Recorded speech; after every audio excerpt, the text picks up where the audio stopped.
Looking forward to the weekend's English Premier League action. There is actually a Friday night game, and that is where we shall start. Craig Wilkie, Aston Villa take on Leeds United. It's 2nd versus 10th. Yeah, places don't actually mean anything. This one's a 3 a.m. kickoff. Now, Aston Villa are the last remaining Premier League side with a 100% record. They're good. Talk Villa up for us this season. It's a very easy thing to do, to talk Villa up, and not being a Villa supporter. 3 a.m. is probably a little bit tough for me, I've got to be honest, for this game. But if I was a Villa fan, I would be up for it for sure. And with the run that they've been on so far to start the season, just absolutely phenomenal. And playing really good football. I think that's the thing that's excited us most. You look at some of the attacking talent that they have now.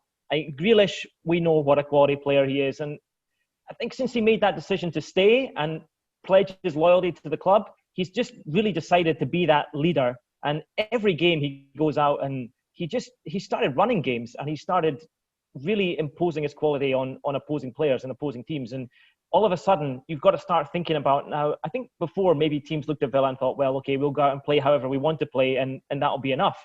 But now, with the sort of attacking talent that they have, you've really got to give some thought as to how you're going to manage that, how you're going to counter that.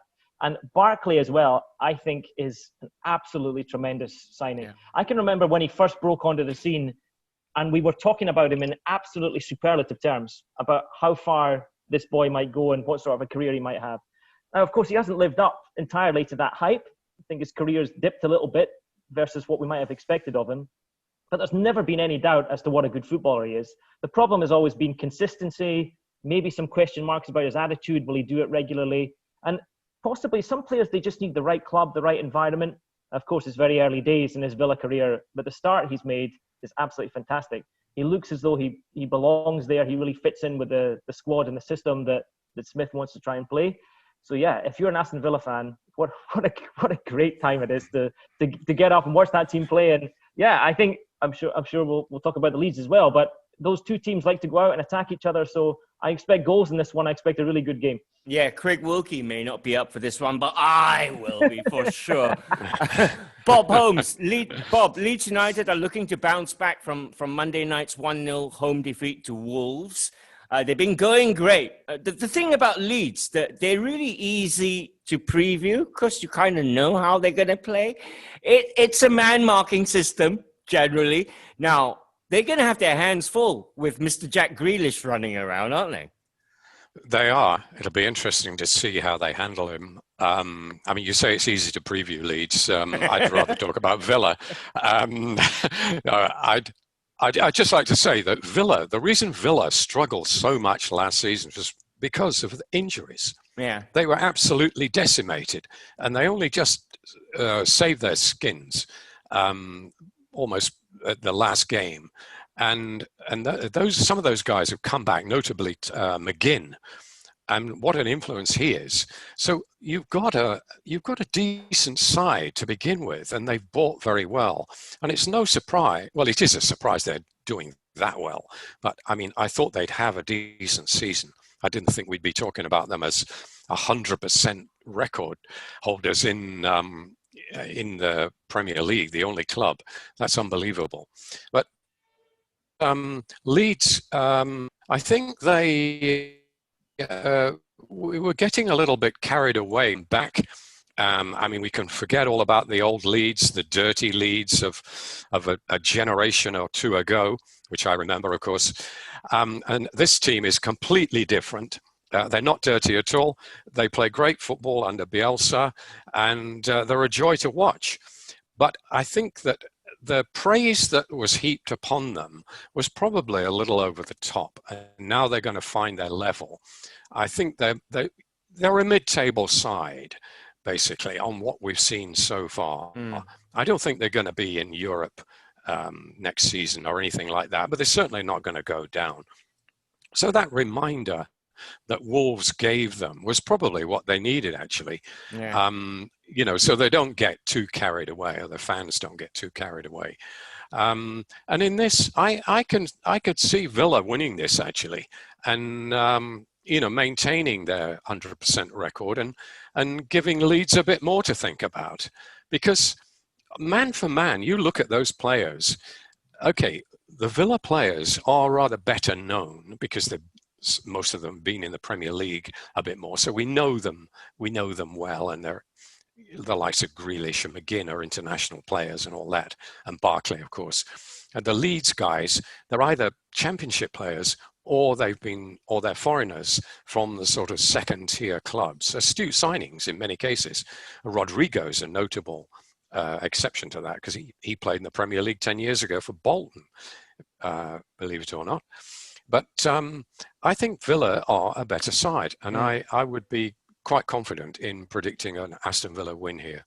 All right. Well, Leeds United have a few injury problems going into that. Calvin Phillips looks like he's going to be out for a while as well. It's a 3 a.m. kickoff, that one. Aston Villa against Leeds United. West Ham United in 9th take on Manchester City, who are 11th in the early table. It is also the early kickoff on Saturday, 7:30 p.m. Now, last weekend, we saw the Hammers come back from 3 down to draw 3-3 at Spurs. Craig Wilkie, every Hammer, I say, is trusting in David Moyes now. And I say that tongue firmly in cheek. No, in Moyes you must trust, Ross. Come on. The question for this game is which West Ham turns up?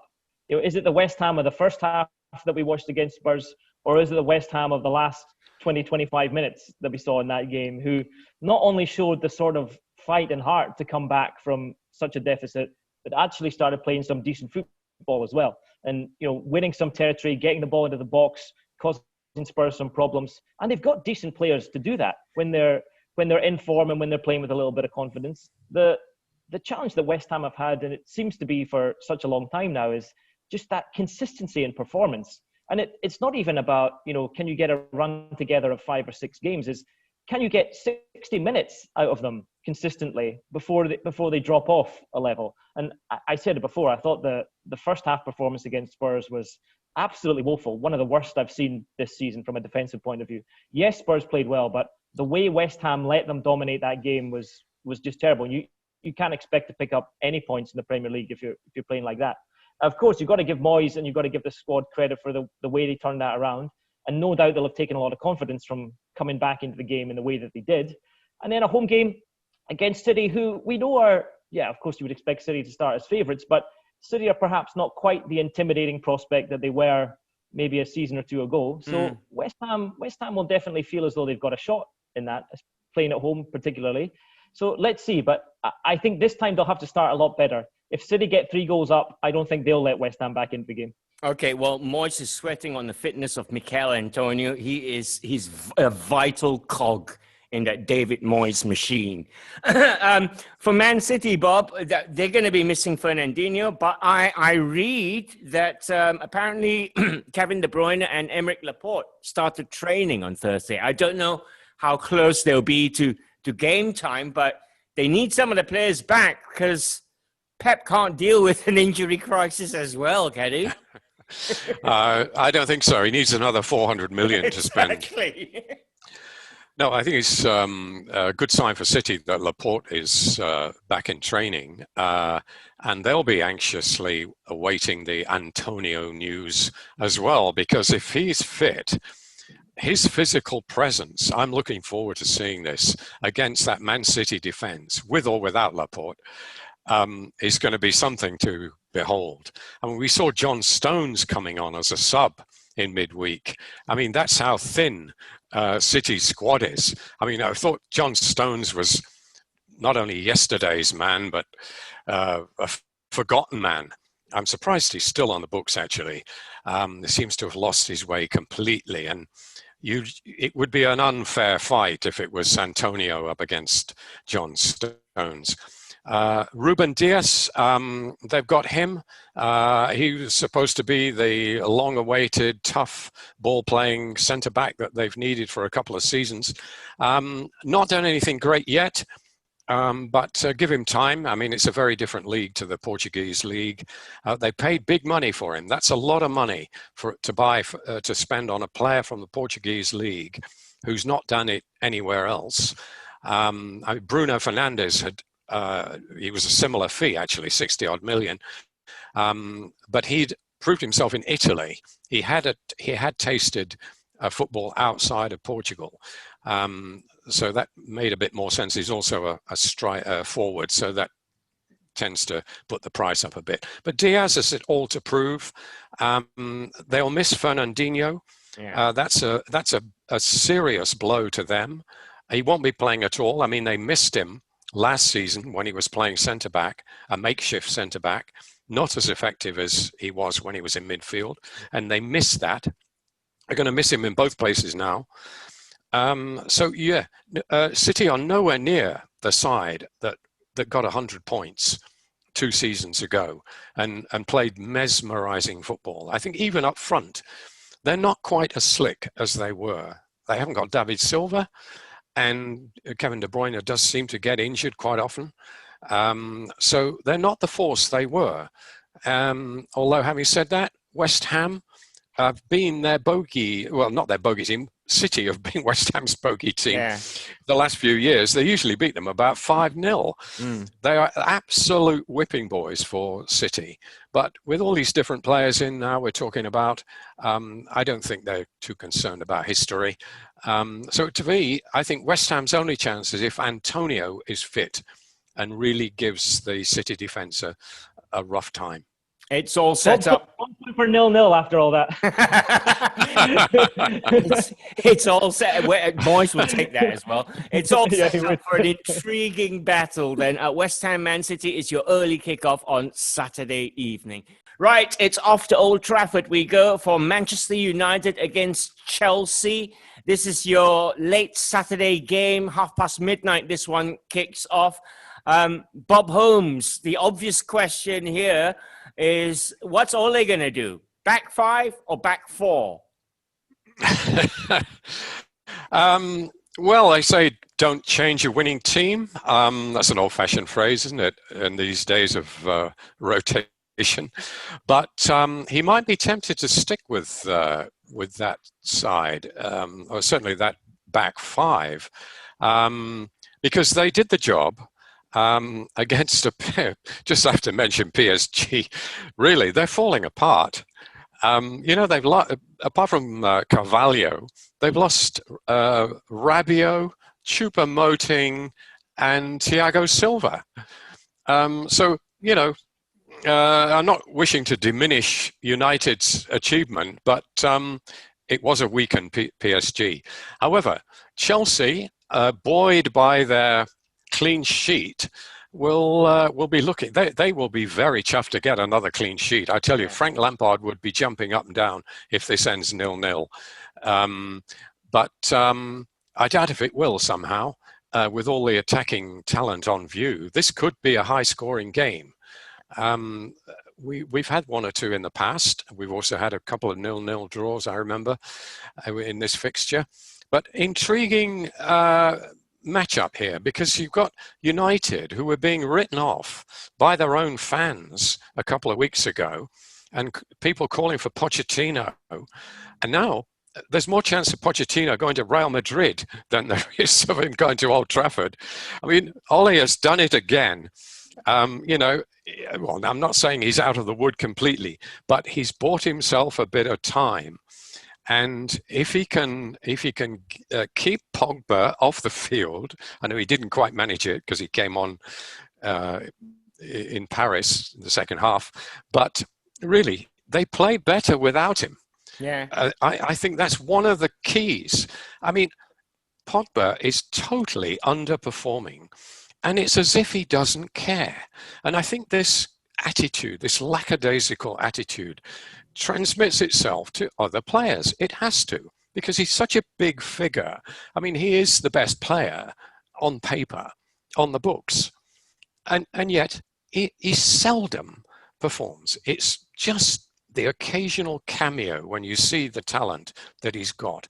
And I think this has been a problem for United, and I think it's dragged them down. Instead of him being an inspiration, he's actually young players are wondering what he's doing in the side. So without him, and it's a fairly young side, without him. I mean, with the likes of, excuse me, Twanzebe. I mean, Rashford, he's only 23. He's been around forever, it seems. Martial is only 22, I think, or 23.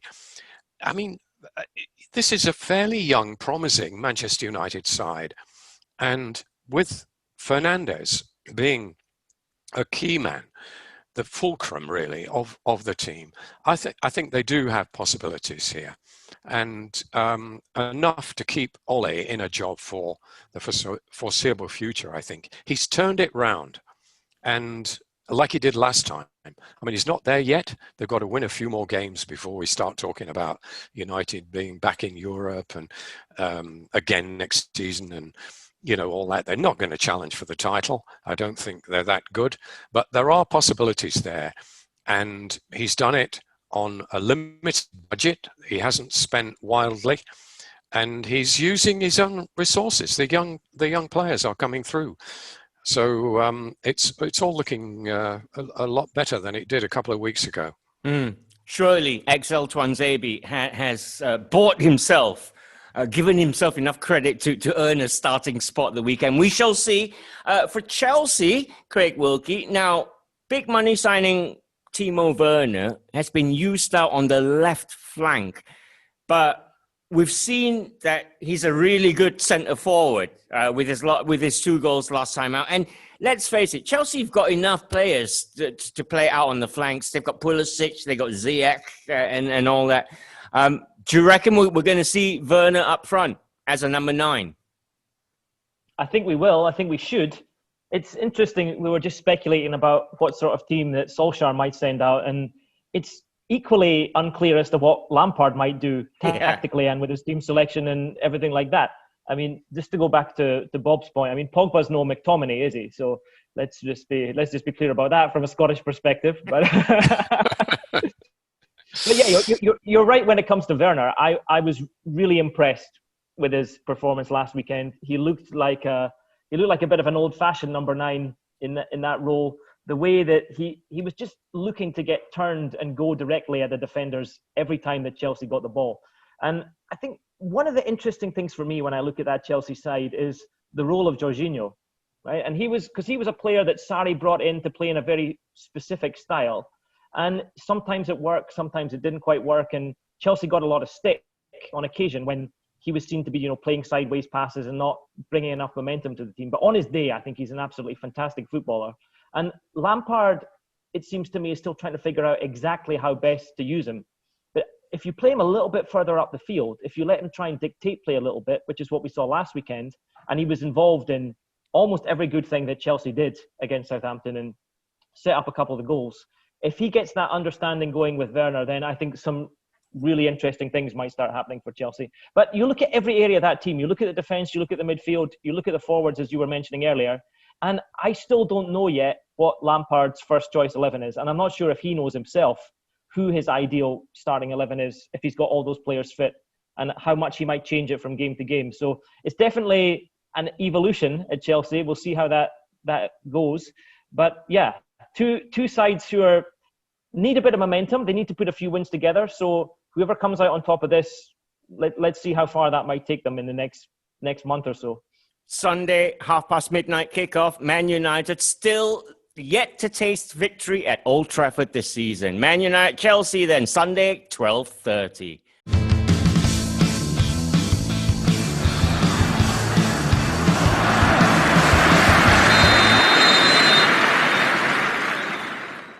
Liverpool take on Sheffield United. It's a 3 a.m. kickoff on Sunday. Poor old Sheffield United, Bob. You're not going to fancy this. You haven't started well this season. You're going to Anfield, where Liverpool are unbeaten in 61 Premier League games at home. I know they've got some injuries, but we've seen that they can still go away. They've got strength in depth, and they've got quality players. Yeah, and you wouldn't put a lot of money on Ryan Brewster scoring against his old club, would you? But you never know. I mean, he's gone there on a proper deal. So Liverpool can't have a clause saying he doesn't play against them. Although they do have a buyback clause, so they haven't given up on him totally. But it would be something of a fairy story for him if he were to score. I mean, he's been brought to Sheffield to do that because that's the thing they desperately need. And I think he's a good prospect, but it's asking a lot to put the whole burden of Sheffield United's goal scoring this season on a young guy like that who's not quite proved himself yet. So Liverpool won't be quaking in their boots at the prospect, although they do know what he's like because he has played in training. He has trained with the first team squad and got the occasional glimpse. But no, Liverpool, they've got a couple of easy looking games. I wouldn't say easy, but easy looking games on paper now to sort themselves out. That was a tough one at Ajax in midweek. They came through that unscathed and with a bonus of 3 points. Now they've got Sheffield United at home, followed by Midtjylland in midweek, next week in the Champions League. So they're the whipping boys of that group, and that looks like another fairly easy task. So they can switch the formation a little bit. They can experiment. I think they can afford to do that in these next two games. And then they'll have a better idea of how they're going to cope without Van Dijk. So don't be surprised to see an unfamiliar lineup. And it was significant that Klopp rotated as early as the 60th minute in midweek, taking off the whole front three. I mean, that's almost unprecedented. So he does seem determined to give the likes of Minamino and Shaqiri. I mean, there's another forgotten man. Shaqiri came on. So it looks like he's going to use the full strength of the squad here to cope with this injury crisis. And I think whatever he decides upon, they should have enough to cope with Sheffield United, who sadly look as if they've got a season of struggle ahead of them. Okay. I wouldn't say there were shoo-ins to go down, but it's going to be tough. Yeah. Going into the break, quick one, Craig Wilkie. Liverpool winless in their last two. Are you worried? Well, I'll probably have to get up at 3 a.m. for Liverpool for this game, so we'll do that. I'm not too worried. Actually, I think I was probably more worried ahead of the derby last weekend, but the performance that Liverpool put in that game really impressed me. I know all the controversy that came along after it, but when you look at the actual performance over 90 minutes, there was a lot to take out of that. And so I expect that it'll be okay against Sheffield United. But just to bring together 2 points that you both made earlier. One is, as you were mentioning, we're going to have Champions League fixtures almost every week over the course of the next 5 or 6 weeks. And Bob, we've talking about it in terms of Manchester United, Chelsea, Liverpool now. If ever there was a season that those squads are going to be tested in terms of the entire squad, then this is it. And managers are going to have to deal with the potential constant disruption of if a player gets COVID, if players have to isolate, all of that sort of stuff. So there's going to be a lot of uncertainty. There's going to be a lot of rotation is going to be required on the part of managers this season. So having that squad and making sure that you've got versatile players who can come in and do different jobs at different times of the season is going to be really important. All right. It's set up not to be a 0-0. I say that and I dangle the carrot out there. When I get up at 3 a.m., it's bound to be a 0-0. Liverpool versus Sheffield United, 3 a.m. kickoff. Southampton in 12th take on top of the table Everton. It's a Sunday 10 p.m. kickoff. Now, I don't know, I've been reading in the press, Bob Holmes, that apparently James Rodriguez might not be available for this one. Even in Fantasy Premier League, there's a question mark over his availability, and that's a big blow if that's the case. Yeah, it is. But they're not a one-man team, Everton. I think they'd miss Calvert-Lewin more. But they're also missing Richarlison, of course, who's serving a ban for his tackle on Thiago last weekend. So they are going to be weakened, and Southampton have picked up from a sticky start, so they'll fancy it. But Everton, although Liverpool, I think, were the superior team on Saturday, they didn't disgrace themselves, Everton. And they'll go into it. Both sides will be reasonably confident, I think, of this. It's a good clash. It would have been the Theo Walcott derby, but he can't face his parent club, unfortunately. He's on loan from Everton at Southampton currently. They may decide to keep him. But this could go either way. I mean, it could be a 0-0. Yeah, if you're looking for a 0-0, Craig, I would say this is a candidate.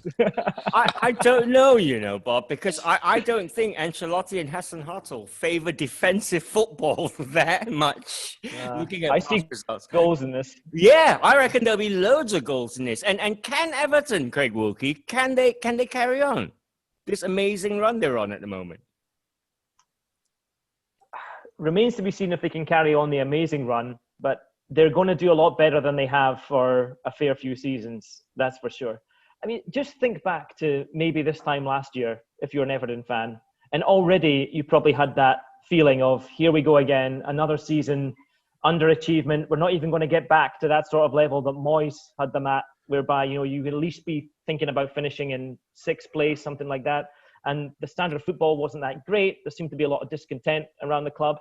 Then all of a sudden, seemingly from nowhere, you bring in a figure like Ancelotti, and the whole. Actually, to be fair, remember when Duncan Ferguson had that interim spell in charge? I think he kind of lifted the whole atmosphere around Everton, and then to go and get a figure like Ancelotti, and we're now seeing the real benefit of that, because what I always said at the time was, having a figure like Ancelotti at Everton, the real benefit will come with the sort of player he's able to attract to the club, and the only reason that Rodriguez is there is because Ancelotti is there, and once you've got a player of that sort of talent and who can make those around him play better, I think we've seen that with Calvert-Lewin, we've seen that with Richarlison, we've seen that with others, then all of a sudden you start to look at that team and you think, wow, there's some real talent there, and there's a lot of points they're going to pick up. How far that takes them come the end of the season, it's a little bit early to say. And if they get some injuries, if Rodriguez were to be out for a longer period of time, for instance, then they might start to struggle a little bit. But for now, yeah, I can definitely see them carrying it on, and they're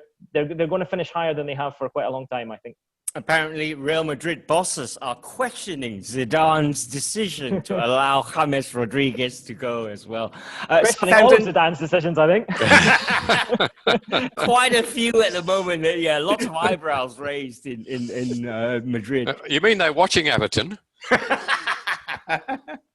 Oh, Bob, careful.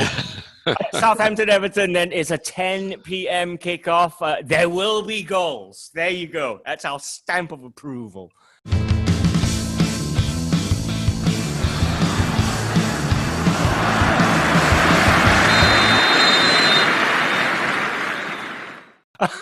Arsenal take on Leicester City. It's a Monday 3:15 a.m. kickoff. Both clubs were involved in the Europa League Thursday night, Friday morning. Arsenal won 3-1 away at Rapid Vienna. Leicester City were 3-0 winners over Russian side Zorya at home. Let's go to you first, Bob, and start with Arsenal. They're going good. We saw Thomas Partey make his debut, and he was quite crucial in that central midfield role. Yeah, it's being called one of the best debuts of all time. That sounds a bit over the top, but having only seen the highlights, I can't really argue. But I thought he would be a good signing. I mean, he's got a physical presence, as well as quite a lot of skill, and after some of the jokers they've had in there, Arsenal, I think they will notice the difference. Arsenal are going along okay. I think you've got to mention Mesut Ozil because of the fuss about him this week. It doesn't. Do you think it's out of order that he's not on the 25-man squad list?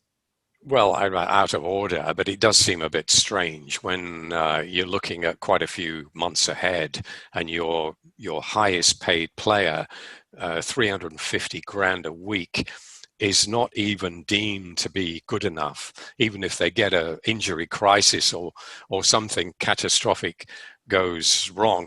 And he's there and he's fit. So that's why there have been rumours about other reasons for it, political comments that he's made and all that sort of thing. So it does. Arteta has said, this is my responsibility. He's decided to play hardball with Ozil. And whatever you think of that, however fair or unfair you think that may be, you can't really argue with the way Arsenal are performing on the field. And he's bought a guy like Partey, who, as I said, is a powerful player. Now, you'd never say that about Ozil, would you? And I mean, Ozil was a luxury player, and on a good day, he could be brilliant. But he doesn't fit in with what Arteta is trying to create there. Arteta is building something. I mean, Arsenal were at a pretty low ebb under Unai Emery. Let's not forget that. And the likes of Ozil, I mean, if you were looking around the dressing room and you wanted somebody to really get stuck in and pull their weight, you wouldn't put Ozil at the top of the list, would you? So he's gone for stronger characters, and you can see what's happening here, and it's working. I mean, they're coming along very nicely. They're okay in Europe, and they're doing all right in the Premier League too. And I think Arteta has stamped his authority on the club, and he's handled Aubameyang pretty well. He's managed to keep him, and he's juggling the forwards. He's giving Pepe the odd game. He's not done an Ozil with Pepe, although some Arsenal fans might have been tempted to, based on last season. Lacazette is still there, still popping in the odd goal. Leno was a bit worrying. I thought he'd had a brilliant spell, and they felt so confident that they could let Martinez go to Aston Villa. But since Martinez has left, Leno has started to make mistakes again and got Arsenal fans worrying whether they let the wrong guy go. But overall, I think it's looking quite good for Arsenal. And I think I would take them to beat Leicester here. Okay, well, Leicester are missing one Jamie Vardy. Any team missing a Jamie Vardy, well, it's got to hurt. But during the Europa League, you saw James Maddison, Harvey Barnes step up for Brendan Rodgers' side. They're going to have to at the weekend again, aren't they, Craig? Yeah, they are. I just want to touch very briefly on the Ozil situation before we talk about Leicester. And I watched the press conference in which Arteta set out the reasoning behind the decision. And I'll be honest with you, I wasn't convinced by his body language. I wasn't convinced by what he was saying. He looked to me like a man who was explaining a decision that somebody else had made and that he was trying to justify. And who knows? I mean, we can only speculate as to what might have gone on behind the scenes, but it didn't look to me as though Arteta was fully signed up necessarily and endorsing that decision to have a player of that quality, and as Bob mentioned, on the sort of wages that he's on, not being a part of your 25-man squad when, as we've just been talking about, the pressures on those squads are going to be so intense and so severe this season. It's all very strange, but let's see what happens with that as things progress. But yeah, when it comes to Leicester, you're right. Vardy, such a huge player. He's been a talisman for them now over so many years, and actually has a very good record against Arsenal. So Arteta would be pretty pleased to see him not playing or on the bench. But as we were speaking about before, they're not a one-man team either at Leicester. There's plenty of talent still left in that squad. And Rodgers, I think when he first came in, he really had a transformative effect. They started last season so fantastically well, looked as though they were almost certainties to qualify for the Champions League. And then, of course, we know how that faded out towards the end of last season. And I just wonder, I've mentioned before, if there's a little bit of a hangover from that they're still dealing with. And even when they took to the field on Thursday night to play their Europa League game, I just wonder if they've been watching those Champions League fixtures the couple of nights before and thinking and wondering, that should have been us, really, given the position that they put themselves in. And now they found themselves playing on a Thursday night. And I think until the latter stages, there's certainly not quite as much glamour attached to the Europa League. And we've also seen in the past, some sides have struggled a little bit with that Thursday, Sunday or Thursday, Monday regime, that routine of playing, especially if you get far-flung away games in the Europa League on a Thursday night, then you have to travel back and try and prepare yourself for a Premier League game of the weekend. A lot of sides have suffered from that. Leicester don't have a lot of experience of trying to do that. So one test for them this season will be how they manage that. Yep. All right. It's all set up for an intriguing late Sunday, early Monday game. Then Arsenal against Leicester is a Monday 3:15 a.m. kickoff. Burnley in 18th take on Spurs in 17th. This is a Tuesday 4 a.m. kickoff. Bob, let's take a look at Spurs. We saw them in Europa League action in midweek. We saw a debut for the young striker, the young Brazilian boy. We saw Gareth Bale make a contribution. Dare I say it, Jose Mourinho's Spurs are playing attractive football. There, I said it. Yeah, they are, aren't they? Yeah, Jose is not finished yet. It's been a bit of a surprise. I mean, his signings have been very sensible. And you saw one of them, Højbjerg, have an outstanding game. I mean, unheralded signing. It cost about 20 or 30 million from Southampton. But Jose had seen something in him, and he's playing out of his skin for Spurs. And Vinicius, again, relatively unheralded. He's got a buyout clause of about 40 million, which is not a great deal. Jose was saying last night that he's not only a replacement for Harry Kane, but he feels he could play alongside him. And now that Kane has been playing deeper almost as a number 10, and what a number 10 he is. I mean, some of his passes are reminiscent of Kevin De Bruyne, aren't they? This Vinicius is a real asset to the team. And I think Spurs are looking definitely top 4 material the way it's going. I mean, Son, he scored 9 in 6 games. Yeah. And remember a couple of years ago, Son was great. He was, running everywhere, great dribbling skill and all that. But the one thing he lacked was his finishing ability. Now he's mastered that, and he's quite lethal. So they've got a pretty decent Ever since he did military service, no, Bo? Yeah, it does seem to have coincided. Yeah, they got the shooting boots on there, haven't they? Discipline, always important. Discipline. All right, Craig Wilkie. I mean, Sean Dyche's Clarets haven't started well. They picked up their first point of the season with a draw last time out. You don't fancy them going into this one, but Burnley are fighters, if they're anything. I mean, they finished 10th last season. They hardly spent any money. It's a tiny squad. And is their time up, do you reckon? That's a good question. It may be. I'll tell you how much I don't fancy their chances is I brought Kane into my fantasy team for this weekend, and I've captained him. So that's how I feel as though this game might go. But from a Burnley perspective, one of the things we have to remember is that these clubs, they don't have a divine right to be in the Premier League. They don't have a divine right to be challenging up in the mid-table or even potentially for Europe, as Burnley have done under Sean Dyche.